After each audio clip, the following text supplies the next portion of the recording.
गरुड़ देव की अमर गाथा। एक महाशक्ति की कथा जो धर्म और भक्ति का प्रतीक बनी। जब ब्रह्मांड के कण कण में सृजन का कंपन उठा, तब ब्रह्मा ने अपनी सृष्टि को आकार देना प्रारंभ किया। उन्होंने प्रजातियों की रचना की। उन्हीं में से एक थे ऋषि कश्यप, एक महान तपस्वी जो अग्निहोत्र, ध्यान और सृष्टि विस्तार में रत रहते। प्रजापति दक्ष ने अपनी 2 कन्याएं कद्रु और विंता कश्यप ऋषि को समर्पित की। दोनों स्त्रियां सती, पतिव्रता और संतान प्राप्ति की अभिलाषी थी। कश्यप ने तपोबल से दोनों पत्नियों को वरदान दिए। कद्रु को 1000 पुत्र, नागकुल के प्रमुख सदस्य। विंता को 2 पुत्र, परंतु वे दोनों अपूर्व तेज, असाधारण पराक्रमी और दिव्य प्रकृति के होंगे। कद्रु ने शीघ्र ही 1000 अंडे दिए। समय के अनुसार वे फूटे और उनमें से नाग उत्पन्न हुए, वासुकी, तक्षक, शंख, कुलिक आदि। किंतु विंता के 2 अंडे दीर्घकाल तक निष्क्रिय रहे। हर दिन वो अपने गर्भ का भविष्य निहारती, परंतु वो समय आने को तैयार न था। कद्रु की संतानों को देख विंता के मन में ईर्ष्या जन्मी। अधीरता ने धैर्य को विस्मृत किया।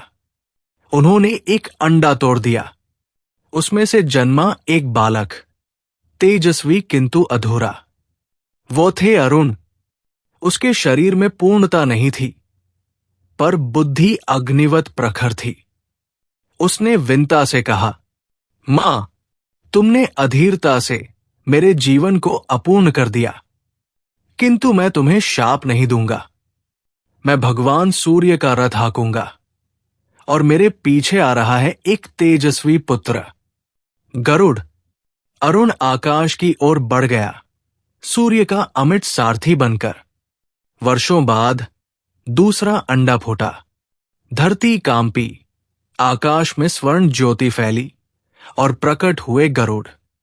उनकी आंखों में सूर्य का प्रकाश था, पंखों में अग्नि की गति और स्वर में समुद्र की गरज। देव, गंधर्व, अप्सरा, सिद्ध और यक्ष सभी ये दिव्य दृश्य देखकर विस्मय में पड़ गए। ब्रह्मा स्वयं प्रकट हुए और बोले, हे पक्षीराज, तुम तेज, बल और धर्म के प्रतीक बनोगे। तुम विष्णु के सहचर, अमरता के रक्षक और धर्म की ढाल बनोगे। एक दिन दोनों सौतें विंता और कद्रु आकाश में विचरण कर रहे उच्चैःश्रवा अश्व को देखती है, जो समुद्र मंथन से उत्पन्न हुआ था। कद्रु कहती है, इसकी पूंछ काली है। विंता कहती है, ये पूर्ण श्वेत है। शर्त लगी, हारने वाली दूसरी की दासी बनेगी। कद्रु ने छल किया। उसने अपने नाग पुत्रों को घोड़े की पूंछ से लिपटा दिया और वो काली प्रतीत हुई। विंता पराजित हुई और बन गई कद्रु की दासी। युवावस्था को प्राप्त गरुड़ ने जब देखा कि उसकी मां दासी के रूप में कार्य कर रही है, तो उसका रक्त उबल पड़ा। गरुड़ बोला, मां, ये अपमान अब सहन नहीं होगा। मैं तुम्हें इस बंधन से मुक्त करूंगा। चाहे मुझे अमृत लाना पड़े, चाहे स्वर्ग से लड़ना पड़े, मैं पीछे नहीं हटूंगा। गरुड़ नागों के पास पहुंचा। नाग बोले, अगर तुम स्वर्ग से अमृत लाकर दो, तो हम तुम्हारी मां को मुक्त कर देंगे। गरुड़ ने प्रण स्वीकार किया, पर यह मार्ग सरल न था। गरुड़ ने वर्षों तक ध्यान, योग और कठिन साधना की। वो अग्नि में तपे, वायु में विचरे, जल में स्थिर हुए और फिर ब्रह्मा प्रकट हुए। ब्रह्मा बोले, हे गरुड़, तुम्हें अमृत को छूने का अधिकार है, पर तुम उसमें लोभ नहीं करना। गरुड़ ने वर प्राप्त किया और स्वर्ग की ओर प्रस्थान किया। स्वर्ग में हाहाकार मच गया। इंद्र ने वज्र उठाया, अग्नि ने ज्वाला बरसाई, यम ने दंड फेंका, किंतु गरुड़ ने सबको पराजित किया। ना अहंकार से, ना घृणा से, केवल धर्म के संकल्प से उन्होंने अमृत कलश को प्राप्त किया। जैसे ही गरुड़ अमृत लेकर लौटे, भगवान विष्णु स्वयं प्रकट हुए। विष्णु बोले, हे गरुड़, तुमने अमृत लिया पर स्वयं न पिया। तुमने युद्ध किया पर स्वार्थ नहीं किया। तुम मेरे सच्चे भक्त हो। आज से तुम मेरे वाहन हो। मेरे ध्वज पर स्थान तुम्हारा है। गरुड़ ने सिर झुकाया और अनंत से जुड़ गए। गरुड़ ने नागों से कहा, पहले स्नान करो, फिर अमृत पीना। नाग स्नान को गए। उसी समय इंद्र अमृत चुरा ले गए। नाग क्रोधित हुए, पर गरुड़ की चतुराई के आगे पराजित हुए। नागों ने गरुड़ को छलिया कहा। गरुड़ ने कहा, जहां छल है वहां सर्प होंगे, जहां धर्म है वहां गरुड़।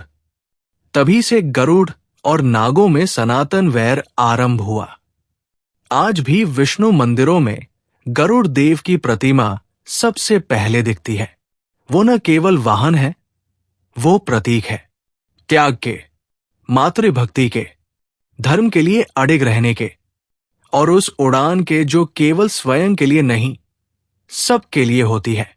हे गरुड़ देव, आपने दिखाया कि आकाश की ऊंचाई केवल पंखों से नहीं, आत्मा के संकल्प से मापी जाती है।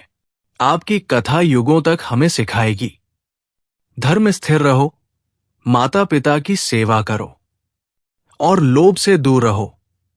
जय गरुड़ देव।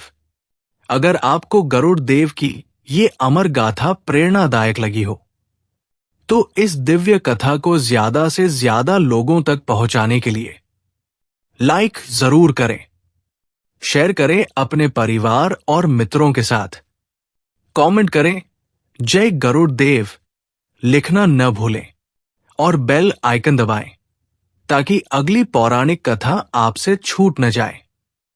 धर्म, भक्ति और ज्ञान से जुड़ी और कहानियों के लिए अभी DSC फैंटेसी टेल्स चैनल को सब्सक्राइब करें। जय श्री गरुड़ देव।